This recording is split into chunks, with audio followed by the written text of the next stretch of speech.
اللہ کی رضا کی طرف آؤ. یہ وقت ہے کہ پروردگار عالم نے اپنے کرم سے اپنے فضل سے تمہارے دلوں کی زمین کو پاک مصفا کر دیا ہے. گویا کہ ہمارے دلوں کا آئینہ گردآلود ہو گیا تھا گناہوں کی زنگ سے, گندگیوں سے, بے حیائیوں سے, بےہودگیوں سے. ان تمام گردآلود آئینے کو پروردگار عالم کی برستی ہوئی رحمت نے تمہارے اس دل کے آئینے کو پاک صاف کر دیا ہے. اب یہی وقت ہے اپنے رب کی طرف رجوع لے آؤ, اپنے رب کی محبت کی طرف دوڑو, اپنے رب کی طرف آؤ. تو وہ جو جلوہ الہی ہے, محبت الہی ہے, وہ حقیقت میں تمہارے دل کے آئینے میں چمکتا ہوا نظر آئے گا.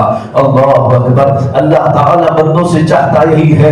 توحید کا اصل معنی یہی ہے کہ بندہ اپنے رب سے قریب ہو جائے, اپنے رب کو جانے. لا موجود الا اللہ, لا مشہود الا اللہ, لا مقصود الا اللہ, لا معبود الا اللہ. یہ ہے کیا؟ لا موجود الا اللہ, اللہ کے سوا کوئی شے موجود نہیں ہے. لا مقصود الا اللہ, اللہ کے سوا کوئی چیز مقصود نہیں ہے. لا معبود الا اللہ, اللہ کے سوا کوئی معبود نہیں ہے. یعنی کائنات میں بندے مومن کس طرف نگاہ اٹھاتا ہے جلوہ الہی دیکھتا ہے. یہ کائنات میں جو کچھ ظاہری طور پر موجود ہے حقیقت میں ذات باری تعالیٰ ہے. باقی سب مجازی ہے, باقی سب فنا ہونے والا ہے, باقی سب ختم ہونے والا ہے. جو باقی رہنے والی ذات ہے وہ اللہ کی ہے. تو جو اللہ سے محبت کر لے تو الہی وہ پروردگار عالم کی محبت اپنے دل میں بسا لے.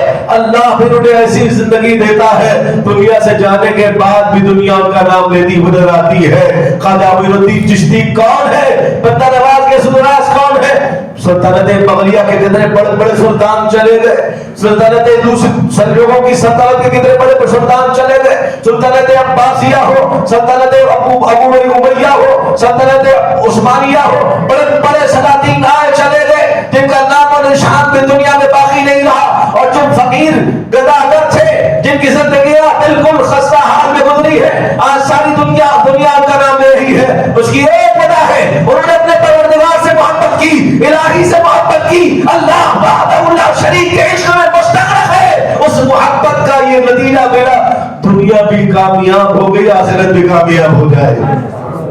جب گناہوں سے تمہیں پروردگار نے پاک کیا ہے, رحمتوں کا احساس تمہارا سینہ محسوس کر رہا ہے, جسم ایک دم ہلکا محسوس ہوتا ہے.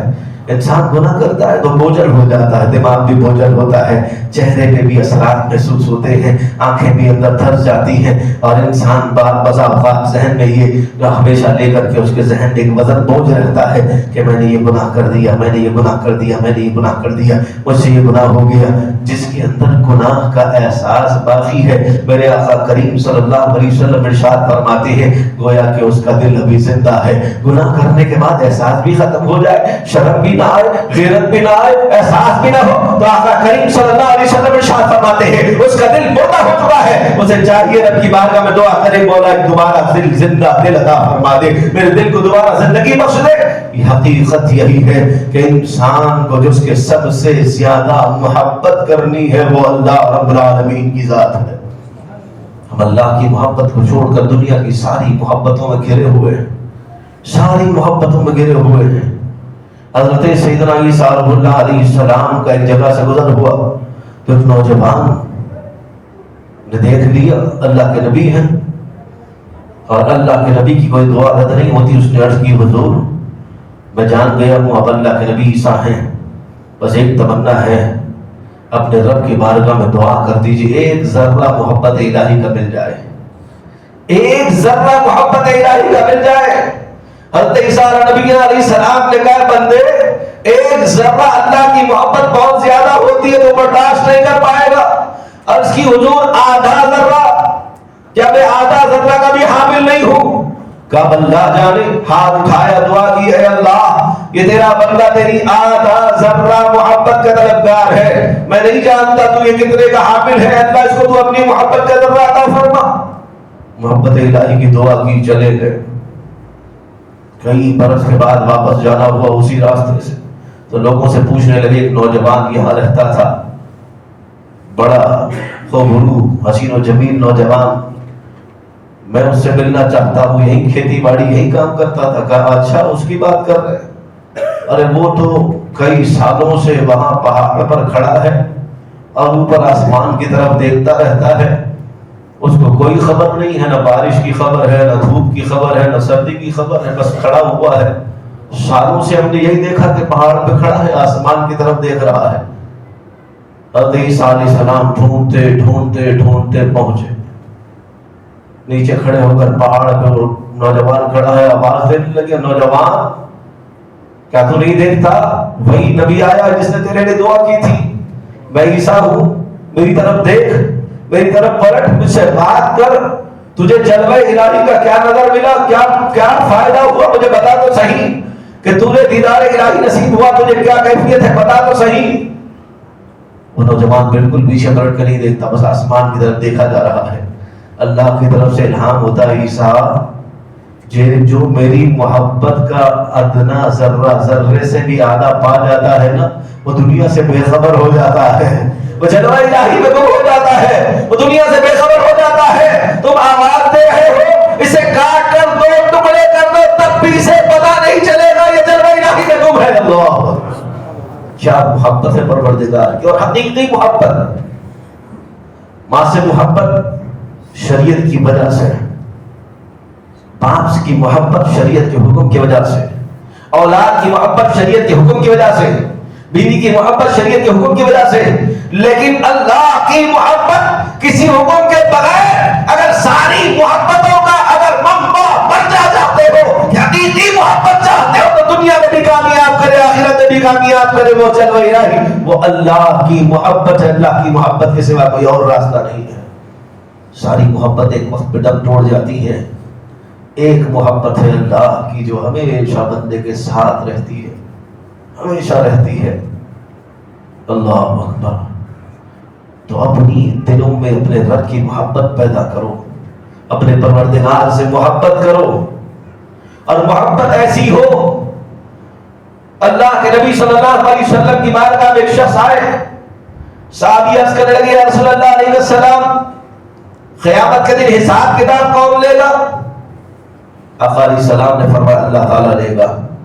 تو مسکرائے، جب اللہ لے گا تو میرا کام ہو گیا، اللہ حساب لے گا تو میرا کام ہو گیا، میری مغفرت ہو گئی. آقا کریم صلی اللہ علیہ وسلم نے پوچھا ہے بندے کون سا ایسا عمل کر دیا تو کہتا ہے کہ تیری مغفرت ہو گئی؟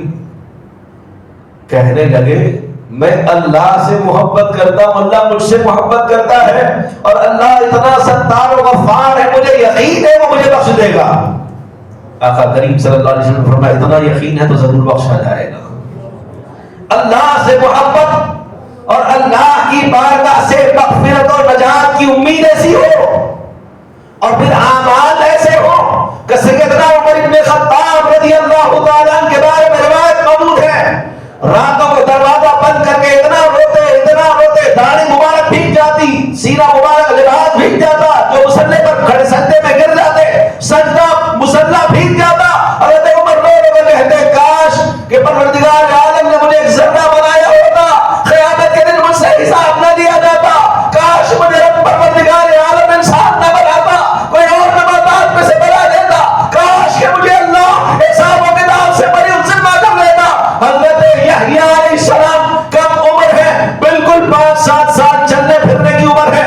رات کو چلے جاتے جنگل میں، مصلی بچھاتے، روتے رہتے، کبھی ایک دن، 2 دن، 3 دن رب کی بارگاہ میں رکھ کے خوف سے روتے رہتے. آپ کی والدہ آئی، ڈھونڈتے بیٹا اتنے دن ہو گئے، 3 دن گزر گئے، کتنا روتا ہے، کتنا روئے گا؟ کہا اما جان اگر اللہ تعالیٰ مجھے عذاب دینے کا لکھ دے کہ عذاب اس پر مسلط ہو تو کیا آپ مجھے بچا پائیں گی؟ تو عرض کرنے لگی جب اللہ لکھ دے تو کون بچا سکتا ہے؟ تو کہا پھر اب روکیے مت، مجھے رونے دیجیے اپنے رب کی بارگاہ میں. 5-7 سال کا بچہ ہے اور نبوت کا تاج سر پر ہے. یا یحییٰ خذ الکتاب بقوہ، اللہ اکبر، وہ عزت و شان والا پیغمبر. اب اسی کو دوسری حکایت سے بزرگان دین نے بیان کیا کہ ایک بچہ بالکل رو رہا ہے. لوگوں نے کہا ابھی تو چھوٹا بچہ ہے، تو نے دنیا دیکھی نہیں، روتا کیوں اتنا؟ تو کہنے لگا تم نہیں جانتے جب چولہا سجایا جاتا ہے تو بڑی لکڑیاں بعد میں ڈالی جاتی ہیں، بڑی چھوٹی لکڑیاں لگائی جاتی ہیں.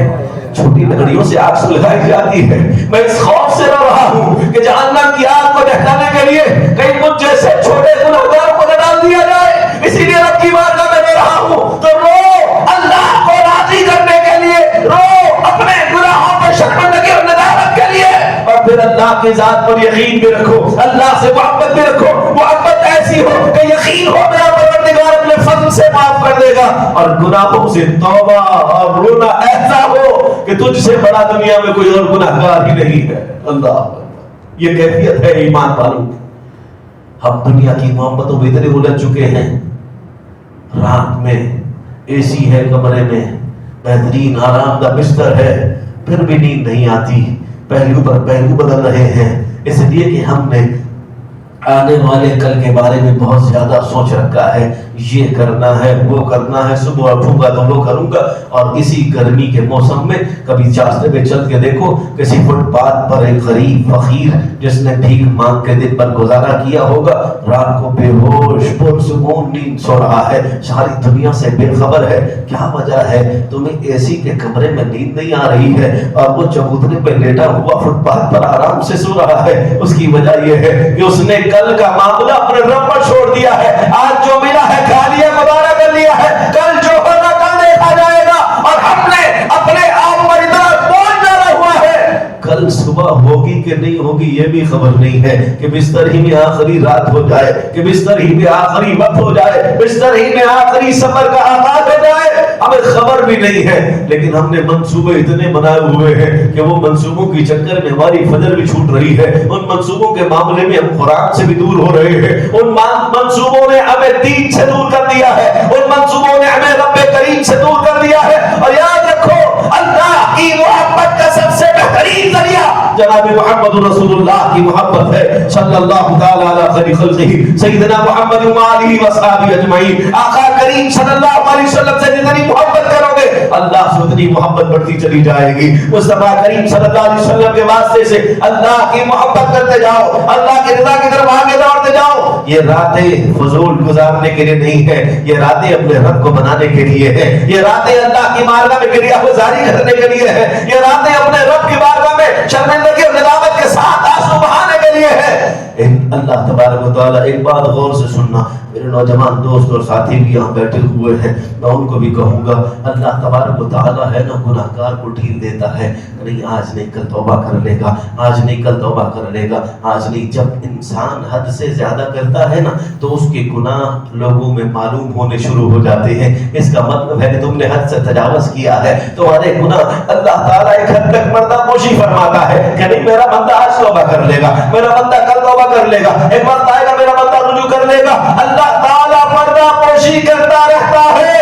جب انسان حد سے تجاوز کر کے اللہ کی نافرمانی کرتا ہے تب اس کے عیب دنیا پر کھلنے لگ جاتے ہیں, اس کی برائیاں دنیا پر واضح ہونے لگ جاتی ہے. دنیا پر جب حد سے تجاوز کر کے آگے بڑھتا ہے, دنیا اسے دیکھتی ہے, لباس میں مجھ جیسا سفید پوش لباس ہے, بڑی اچھی داڑھی ہے, بڑا اونچا امامہ ہے, لیکن اس کا ظاہر تو ایسا ہے, لیکن اس کی باطن کی کیفیت دنیا جان جاتی ہے کہ یہ کتنا برا ہے, کتنا گندا ہے, کتنا بے حیا ہے, کتنا بے عمل ہے. جب اس وقت تک کہ جب تک بندہ حد سے تجاوز نہ کرے, اللہ کی نافرمانیوں میں اتنا آگے نہ بڑھ جائے کہ اللہ کے احکامات کو بدے خود ڈال دے, پھر اس کے بعد انسان کے اندر انسان اپنے بس میں نہیں رہتا اپنے آپ کو بچانا. تم نے اتنی نافرمانیاں کی ہیں کہ اب دنیا تمہارے اعمال کو جان رہی ہے. اس کا ایک ہی طریقہ ہے, سچے دل سے توبہ کرو رب کی بارگاہ میں, اور پھر توبہ ایسی کہ توبہ کرنے کے بعد پھر مڑ کر کے اس گناہ کی طرف مت دیکھنا, اس بے حیائی کی طرف مت دیکھنا. صرف رمضان کی حد تک کے لیے تم مسلمان نہیں ہو. رمضان تو تمہارے لیے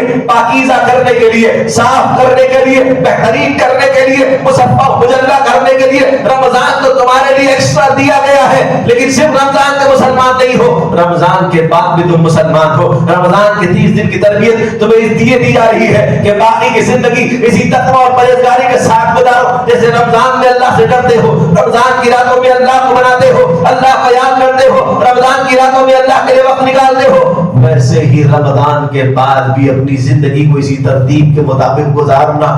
یہ تمہاری کامیابی کی دلیل ہوگی. ہم نے کتنے برائیاں، کتنی گندگیاں، کتنی بےہودگیاں، ایسے ایسے معاملات ہم نے اپنی زندگیوں میں داخل کر لیے ہیں کہ پیچھے مڑ کے کبھی دیکھو، تنہائی میں بیٹھ کر کے اپنا محاسبہ کرو، تنہائی میں بیٹھ جاؤ کہ میں نے کیا کیا ہے، میری راتیں کہاں گزری ہے، میرا دن کہاں گزرا ہے، میری صبح کیسے گزری ہے، میری شام کیسی گزری ہے. کہ الا ماشاء اللہ، اللہ کے کچھ نیک بندے ہوں گے، ان کے علاوہ ہماری پچھلی زندگی مڑ کر کے دیکھیں گے تو گناہوں سے بھری ہوئی، بے حیائیوں سے بھری ہوئی، حرام کاموں میں ملوث، نمازیں چھوڑتے ہوئے، قرآن نہ پڑھتے ہوئے ہم نے پوری زندگی کے ایام نکال دیے ہیں. اور اگر اب بھی ہمیں احساس نہیں ہوا تو بڑی دیر ہو گئی ہو. یہ گناہوں کی نحوست تمہیں دنیا میں بھی ذلیل کر دے گی، یہ گناہوں کی نحوست تمہارے قبر کو بھی تباہ کر دے گی، یہ گناہوں کی نحوست تمہاری آخرت بھی تباہ برباد کر دے گی. یہی وقت ہے، لوٹو اپنے رب کی طرف، ففروا الی اللہ، دوڑو اپنے پروردگار کی طرف، آؤ اپنے رب کی طرف، آؤ اپنے رب کی محبت کی طرف. سیدنا ابراہیم خلیل اللہ علیہ السلام، اللہ اکبر، وہ ایسا اولو العزم پیغمبر، نبی و رسولوں میں جو اولو العزم کے مقام پر ہے. حضرت ابراہیم خلیل اللہ کے بارے میں جبریل امین نے پروردگار عالم کی بات ہمیں عرض کی، اے مولا ابراہیم کی بڑی شان ہے، ابراہیم کی بڑی عظمت ہے، ابراہیم کو بڑا تو بڑی محبت کرتا ہے، تمہیں خلت کا تاج پہنایا ہے. ابراہیم کیا تجھ سے اتنی محبت کرتے ہیں؟ رب کریم نے کہا تو میرے بندے کو آزمانا چاہتا ہے، جبریل تو میرے بندے کو آزمانا چاہتا ہے، ابراہیم کی محبت کا امتحان دینا چاہتا ہے. عرض کرنے لگے مولا ہاں میں تیرے ابراہیم کی محبت کا اندازہ لگانا چاہتا ہوں، تیرے ابراہیم کی محبت کا امتحان دینا چاہتا ہوں. رب کریم نے کہا جائے اجازت ہے. جبریل امین فقیر کے لباس میں، بس بشری لباس میں، فقیر کی حالت میں حضرت ابراہیم علیہ السلام کے دروازے پر آئے، دروازے پر کھڑے ہو کر کے رب کریم کی تسبیح بیان کی. سبحان ذی الملک والملکوت، سبحان ذی العزت والعظمت والہیبت والقدرت والکبریاء، ذو الجلال والجمال والکمال والجبروت، سبحان الملک المعبود، سبحان الملک المقصود، سبحان الملک الموجود، سبحان الملک الحی الذی لا ينام ولا يموت ولا يفوت ابدا ابدا. اللہ اکبر، اللہ کی تسبیح بیان کی. حضرت ابراہیم علیہ السلام دوڑتے ہوئے گھر سے باہر آئے، کہا اے اللہ کے بندے تو نے بھی کیا پڑھا ہے؟ عرض کرنے لگے میں اللہ کی تسبیح بیان کر رہا تھا، میں اپنے پروردگار کی تسبیح بیان کر رہا تھا. حضرت ابراہیم نبی طرف اٹھا، عرض کرنے لگے اے اللہ کے بندے ایک مرتبہ اور وہ اللہ کی تسبیح سنا دے. اللہ کی محبت ابراہیم خلیل اللہ کے دل میں ایسی تھی کہ الفاظ سنتے ہوئے آنکھوں سے آنسو جا رہے ہیں، دل تڑپنے لگا، کانپنے لگا. عرض کرنے لگے ایک مرتبہ اور سنا دے. اس نے عرض کی ابراہیم ابھی جو میں نے پڑھی تھی میں نے اپنے لیے پڑھی تھی، اب تم کہتے ہو اللہ کی تسبیح بیان کرو تو بتاؤ مجھے کیا ملے گا، مجھے کیا دو گے؟ حضرت ابراہیم کے پاس بہت زیادہ بکریوں کا ریوڑ تھا، بہت بڑا بکریوں کا ریوڑ تھا. کہنے لگے سنو جتنے دیکھو اللہ کے بندے اتنی زیادہ بکریاں ہیں، اس میں سے آدھی بکریاں میں تمہیں دیتا ہوں، آدھی بکریاں رکھ لو، اللہ کی تسبیح سناؤ. حضرت جبریل امین نے پھر تسبیح پڑھی، پھر فرمایا، پھر رونے لگے، پھر دل تڑپ اٹھا، پھر کہنے لگے اے اللہ کے بندے ایک مرتبہ اور میرے کی تسبیح سنا دے، ایک مرتبہ اور میرے کی تسبیح سنا دے. عرض کرنے لگے دو گے کیا؟ عرض کیا آدھی بکریاں بچی ہے، آدھی بکریاں بھی لے جا، لیکن رب کی تسبیح سنا دے، رب کی تسبیح سنا دے. دل طرف اٹھا، آنکھیں رو رہی ہے، پروردگار عالم کی محبت میں مستغرق ہے. عرض کرنے لگے ایک مرتبہ اور سنا دے. وجدانی کیفیت تاری ہے ابراہیم خلیل اللہ پر کا ساری بکریاں دیا، تسبیح سنا دے. تسبیح سنائی ایک اور مرتبہ، اور دل طرف اٹھا، محبت الہی کی آگ اور جل اٹھی، اور طرف اٹھی. کہنے لگے اے اللہ کے بندے ایک مرتبہ اور سنا دے. کہنے لگے ابراہیم جتنی بکریاں سب کی دے دی، اب کیا دو گے؟ عرض کرنے لگے ایک مرتبہ تسبیح سنا دے. تیری بکریاں چرانے کے لیے تجھے نوکر چاہیے، زندگی میں تیری نوکری کروں گا، تیری بکریاں چراؤں گا. اللہ کی تسبیح بیان کر، اللہ کی تسبیح بیان کر. اللہ اکبر. جبریل امین لباس بشریت میں ایک مرتبہ اور تسبیح سناتے ہیں. سنا کر کے عرض کرتے ہیں ابراہیم واقعی تیری محبت کی دلیل کوئی اور نہیں دے سکتا، تیری محبت کی مثال کوئی اور نہیں ہو سکتی، تیری محبت کی مثال نہیں بن سکتی. اللہ کی محبت تیرے سینے میں ایسی ہے. جبریل امین اپنی بارگاہ میں حاضر ہوتے ہیں، عرض کرتے ہیں مولا واقعتاً تیرے بندے کے دل میں تیری محبت سچی ہے، یعنی ساری چیزوں سے بڑھ کر، دنیا کی دولت سے بڑھ کر اللہ کی محبت، اولاد سے بڑھ کر اللہ کی محبت، ماں باپ سے بڑھ کر اللہ کی محبت، مال و متاع سے بڑھ کر اللہ کی محبت، سب سے زیادہ اگر ایمان کسی چیز کی علامت ہے، اگر ایمان والا کسی چیز کا حقدار ہے تو وہ اللہ کی محبت کا ہے۔ اللہ سے محبت کرو۔ جب بندہ اللہ سے محبت کرتا ہے، اللہ سے محبت کرتا ہے، میں قل ان کنتم تحبون اللہ پر بہت بولتا ہوں اور بہت زیادہ تقریریں بیچی اسی عنوان پر ہوتی ہے، وہ قل ان کنتم تحبون اللہ فاتبعونی ہے، لیکن یہ ایسا معاملہ ہے، اللہ اکبر، اللہ کی محبت جب بندے کے دل میں گھر کر جاتی ہے، رات کا اندھیرا ہو، جنگل کا اندھیرا ہو، تنہائی ہو، تب بھی انسان گناہ کی طرف قدم نہیں بڑھاتا کہ کوئی دیکھے نہ دیکھے، میرا پروردگار دیکھ رہا ہے۔ وہ کمرے کے تنہائی میں ہو، گھر میں اکیلا ہو، موبائل لے کر کے بیٹھا ہو، اگر اللہ کی محبت سینے میں ہے تو کبھی برائی کی طرف موبائل نہیں استعمال کرے گا، گندگی اور بے حیائی میں موبائل نہیں استعمال کرے گا، کیونکہ اسے یقین ہے جس رب سے محبت کرتا ہوں جو میرا پروردگار عالم ہے، وہ کوئی دیکھے نہ دیکھے میرا رب دیکھ رہا ہے۔ اللہ اکبر، یہ اصل کیفیت ہوتی ہے بندے کی پروردگار عالم سے محبت کی، اور اس کی بہترین جھلک آقا کریم صلی اللہ علیہ وسلم کے صحابہ کی زندگیاں پڑھو گے آپ کو پتا چلے گا، انہوں نے زندگی ایسی گزاری ہے، اللہ اکبر، اس کی مثال نہیں مل سکتی۔ اور آج کا اہل حدیث غیر مخلد کہتا ہے یہ تسبیح نہیں پڑھنا چاہیے، تراویح میں تسبیح کا ثبوت کہاں سے ہے، یہ تسبیح کی دلیل کہاں سے ہے؟ معاذ اللہ، اللہ کی تعریف و تسبیح کے لیے بھی تجھے دلیل چاہیے، اللہ کی تعریف و اللہ تبارک و تعالیٰ کی تسبیح اور بڑائی بیان کرنے کے لیے تجھے دلیل چاہیے۔ تجھ سے بڑا احمق کون ہو سکتا ہے جو رب کی تعریف اور رب کی تسبیح اور تحلیل بیان کرنے کے لیے بھی تجھے دلیل چاہیے؟ تو ایسے بندے نہیں چاہیے جن کو اللہ کی تعریف و تسبیح بیان کرنے کے لیے بھی دلیل کی ضرورت پڑے۔ اللہ کی محبت اور اللہ کی تسبیح و تحلیل تو بلا حساب و کتاب ہوگی، بغیر دلیل کے بھی ہوگی، کیونکہ وہی تو پروردگار ہے جس نے ہمیں پیدا کیا ہے، وہی تو پروردگار ہے جس نے ہمیں روزی دی ہے۔ اگر اولیاء اللہ کی سیرتیں پڑھو گے، اولیاء اللہ کی زندگی اور حیات پڑھو گے تو آپ کو اس کا معنی سمجھ میں آئے گا، اللہ سے محبت کی کیفیت کیا ہوتی ہے۔ اللہ اکبر، حضرت رابعہ بصریہ رضی اللہ تعالیٰ عنہ کو شدید بخار چڑھ گیا، بہت زیادہ بخار کی حالت میں بستر میں کب کبا رہی ہیں، آپ کے قریب خادمہ آئی، عرض کرنے لگی اماں جان آپ اتنا بخار کیسے چڑھ گیا، اچانک اتنا بخار کیسے آ گیا؟ کہنے لگی یہ میرے رب کی ناراضگی کی وجہ سے ہے۔ عرض کیا ناراضگی؟ میں نے تو حدیث میں پڑھا ہے کہ بخار آتا ہے انسان کے گناہ چھڑ جاتے ہیں، بخار آتا ہے انسان اس پر صبر کرے تو اجر پاتا ہے، بخار آتا ہے تو انسان کے درجات بلند ہوتے ہیں، بخار کو برا کہنے سے میرے آقا کریم صلی اللہ علیہ وسلم نے منع کیا ہے۔ تو حضرت رابعہ بصریہ عرض کرتی ہیں اے میری خادمہ یہ وہ بخار نہیں ہے، یہ بخار اللہ کی ناراضگی کا ہی ہے۔ عرض کرنے لگی کیسے؟ کہنے لگی میں قرآن پڑھ رہی تھی، قرآن پڑھتے پڑھتے جنت کا تذکرہ آیا، بڑا اچھا تذکرہ تھا کہ قرآن میں جنت کی جو فضائل بیان کیے ہیں، قرآن جنت ایسا ہے، جنت میں ایسی بہاریں ہیں، میرا دل جنت کی طرف مائل ہو گیا، جنت کی طرف مائل ہو گیا اور جنت کی نعمتوں کو سوچنے لگا کاش جنت مل جائے۔ بس میرا اتنا خیال تھا، اللہ کی طرف سے ندا آئی اے رابعہ مجھ سے محبت کا دعویٰ کرتی ہے اور جنت کی طرف لالچ کر رہی ہے، مجھ سے محبت کرنے والی جنت کو کیا دیکھتی ہے؟ حضرت رابعہ بصری کہتی ہے خدا کی قسم اس کے بعد سے میرے جسم پر بخار طاری ہوا اور میری کیفیت بدل گئی، میں نے رب کی رضا چھوڑ کر جنت کی طرف دیکھ لی ہے۔ اللہ اکبر، اسی لیے خود ارشاد فرماتی ہے میں چاہتی ہوں کہ بازار میں نکلوں ایک ہاتھ میں آگ لے کر کے، ایک ہاتھ میں پانی کا کٹورا لے کر کے، جو لوگ جنت کے لیے عبادت کر رہے ہیں یہ آگ لگا کر کے جنت کو جلا دوں، اور جو لوگ جہنم سے بچنے کے لیے عبادت کر رہے ہیں یہ پانی کا کٹورا لے کر کے جہنم پر ڈال کے جہنم کو بجا دوں۔ اللہ عبادت صرف اللہ کے لیے ہو، جو کچھ ہو اللہ کی رضا کے لیے ہو۔ جنت و دوزخ تو انجام ہے، جنت و دوزخ تو ملنے والا ہے، حقیقی بندے کی عبادت کا منبع مرجع پروردگار عالم کی رضا ہو۔ کتنے ہم میں کتنے ہیں؟ اپنا محاسبہ کرو۔ ہم دوسروں کو بتاتے ہیں وہ ایسا ہے، وہ ویسا ہے، وہ ویسا ہے، وہ ویسا ہے، وہ کرتا ہے، وہ یہ کرتا ہے، وہ یہ کرتا ہے، بہت شکایتیں آتی ہیں۔ کبھی اپنے ضمیر سے بھی پوچھ تو کیا کرتا ہے؟ تنہائی میں بیٹھ کے کبھی اپنے دل سے پوچھ تو نے کیا کیا کیا ہے؟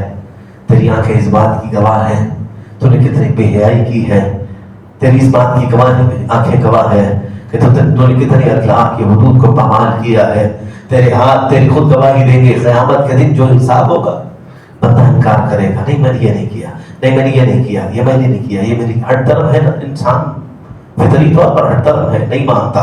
غلطی بتاؤ فوراً اکڑ جاتے ہیں, نہیں میں نے کرا, یہ میں نے کرا, یہ سب ایسی باتیں کرتے ہیں, میں نہیں کرا, اکڑ جاتے ہو نا. قیامت کے دن بھی اکڑ جائے گا کہ یہ میں نے نہیں کیا, یہ میں نے نہیں کیا. اللہ تعالیٰ اشارہ کرے گا, دیکھ تو نے نہیں کیا, دکھایا جائے گا. رات کی تنہائی میں تاریکی میں تو یہ گناہ کیا تھا, دیکھ لے. دیکھ کے بھی انکار کرے گا, ایسا نہیں تھا, ویسا نہیں تھا, وہ نہیں تھا, یہ نہیں کیا. بہانے بنائے گا.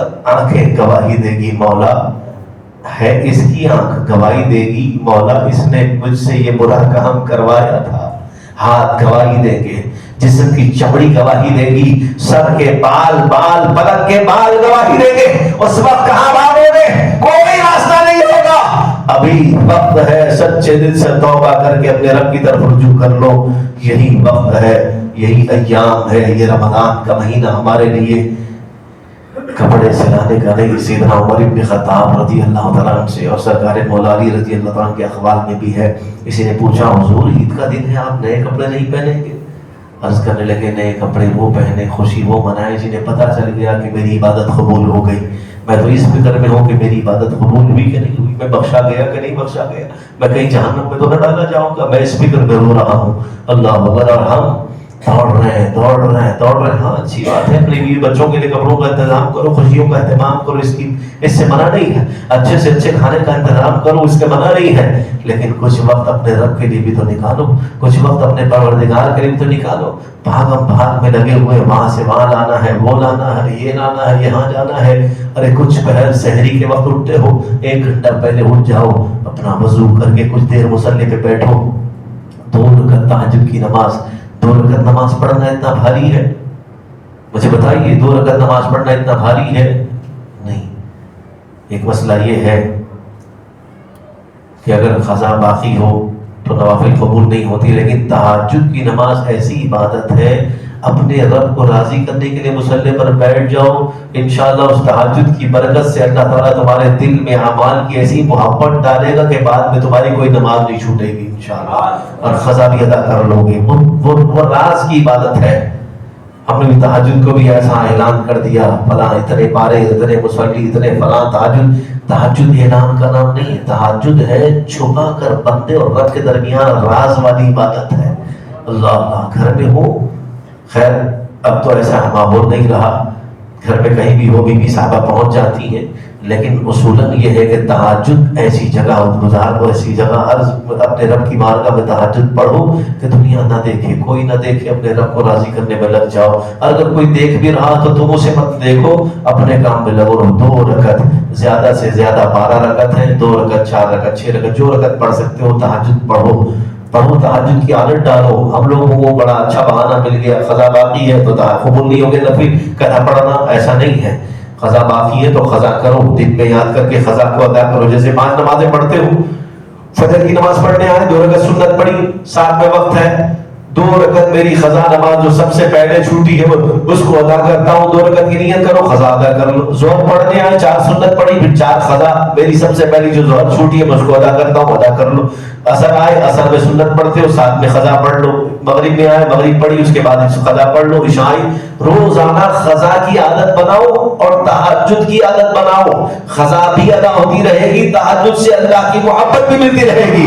اور پھر اللہ کے پیارے حبیب صلی اللہ علیہ وسلم ارشاد فرماتے, تہجد گزار بندے کا اللہ تعالیٰ دل بھی روشن کر دیتا ہے, چہرہ بھی منور کر دیتا ہے. ہم پاؤڈر, کریم, میک اپ لگانے میں مصروف ہیں. کتنے ایسے ہمارے ساتھی جن کو دیکھ کے مجھے بڑے عجیب لگتا ہے, امامہ پہنے ہوئے, جھپا سکری, بڑا میک اپ کیا ہوا ہے. یہ تو بہ جانے والا ہے, ایک منہ پہ پانی مارو گے چلا جائے گا. تہجد گزاری کرو, دل بھی روشن ہو جائے گا, چہرہ بھی منور ہو جائے گا. اور کسی کو دکھانے کے لیے نہیں, ارے رات میں تہجد میں اٹھاتا رہے بھائی اس لیے دیر ہو گئی صبح میں, نہیں. تم نے اپنے اعمال ضائع کر دیے اپنے ہاتھ سے. تہجد پڑھی, لوگوں کے سامنے اپنا خود بتا دیا, ختم ہو جائے گا. بہرحال وقت بہت تیزی کے ساتھ گزرتا ہے جمعہ کا دن, اور بس گزارش یہی ہے, جو دن گزر گئے رمضان کے وہ بھی ہم نے لاپرواہی سستی کا حیدی میں گزار دیے ہیں. انتظار کرتے ہیں آخری عشرے میں تاخرات ہیں, پھر تاخراتوں میں نئے کام نکل جاتے ہیں, اس کا انتظار مت کرو. ہر رات اللہ کی رحمتوں کی رات ہے، رمضان کا مہینہ ہے، ہر رات اللہ کی بارگاہ میں قبولیت کی رات ہے۔ رات کا آخری حصہ، ہمارے یہاں سب سے بڑی بیماری مسلمانوں میں یہی تو پریشانی ہے کہ رات بھر جاگتے ہیں، 2 بجے 3 بجے گھر میں آ کر لیٹتے ہیں، مشکل سے سحری میں اٹھا نہیں اٹھا، سحری کر لی، کمر سیدھی کی تو وہ سیدھے اثر میں اٹھتا ہے۔ اس سے بڑی بے غیرت والی کوئی زندگی ہو سکتی ہے؟ سوچو، کوئی اور تمہاری ماں، تمہارے باپ، تمہارے بھائی جگہ کر کے بولے اٹھ ظہر پڑھ، تجھے اللہ کی محبت کا احساس نہیں کہ اللہ نے مجھ پہ فرض کیا ظہر کے لیے اٹھ جاؤں وقت سے پہلے؟ صبح 6 بجے کی ٹرین ہو تو رات بھر انتظار کرتے، صبح 6 بجے ٹرین ہے، چھوٹ جائے گی تو 2000 کا نقصان ہو جائے گا۔ فلائٹ ہے تو فلائٹ کے لیے 3 گھنٹے پہلے پہنچ جاتے ہیں کہ کہیں فلائٹ نہ چھوٹ جائے، اور فرض کی تیرے پاس اتنی بھی اہمیت نہیں، 2000 کی اہمیت ہے، فرض کی اہمیت نہیں، تو تجھ سے بڑا بے غیرت بندہ کوئی نہیں ہو سکتا۔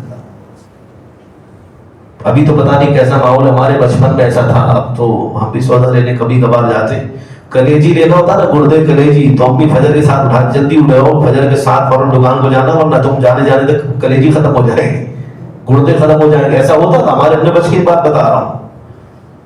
اٹھاتے نہیں، جلدی جاؤ، نماز پڑھتے فوراً جاؤ، یا پھر دودھ کے لیے بھی جاتے تھے بچپن میں ہم، اگر فجر کی نماز کے بعد تھوڑا بہت کھیل میں لگ گئے تو دودھ ختم ہو جاتا تھا۔ اب تو اللہ ماشاء اللہ 24 گھنٹے یہ سب ملنے لگا ہے۔ نہیں، میں بتانا یہ چاہتا ہوں، چھوٹی چھوٹی چیزوں کے لیے احتیاط کرتے ہو، وقت پر اٹھ جاتے ہو، وقت پر کام کرتے ہو، گھر میں دعوت ہو نا تو صبح 4 بجے رات سے اٹھ جاتے، کوئی بکرے منڈی گیا ہوا ہے، کوئی ترکاری لانے گیا ہوا ہے، کوئی گوشت لانے، کوئی سودا لانے۔ نماز کی اتنی بھی اہمیت نہیں ہے ہمارے پاس، ہم نے بہت لاپرواہی اور کوتاہی کی ہے۔ یہ وقت ہے، واپس پلٹو اپنے رب کی بارگاہ میں، نمازوں سے لاپرواہی مت کرو۔ محبت الہی کا اصل منبع مرجع یہ ہے کہ اللہ کے بتائے ہوئے راستے پر، اللہ کی شریعت پر استقامت کے ساتھ بندہ کھڑا رہے، یہی کامیابی کی منزل ہے۔ اللہ تبارک و تعالیٰ کی بارگاہ میں دعا کرتے ہیں، مولا کریم اپنے حبیب روح الرحیم علیہ الصلوۃ والتسلیم کے وسیلہ دعائے مجھ فقیر کو حق بولنے، حق سمجھنے، سمجھانے اور اس پر عمل کرنے کی توفیق عطا فرما، اور مجھ کو لوگوں میں جو دعوت پیش کرتا ہوں مولا اس میں تاثیر عطا فرما، زبان میں اثر عطا فرما، اے اللہ الفاظ کو دلوں میں جگہ عطا فرما، اے اللہ مجھ فقیر کو بھی کہنے سننے سنانے سے زیادہ عمل کی توفیق عطا فرما۔ ہمارے دوست احباب بھائی بزرگ ساتھی دور دور سے یہاں محبت میں جمع ہوتے ہیں، پروردگار ان سب کے دلوں کو گناہوں سے پاک فرما دے، ہماری آنکھوں کو شرم و حیا عطا فرما، ہمارے قلب و ذہن و فکر کو پاکیزگی نصیب فرما۔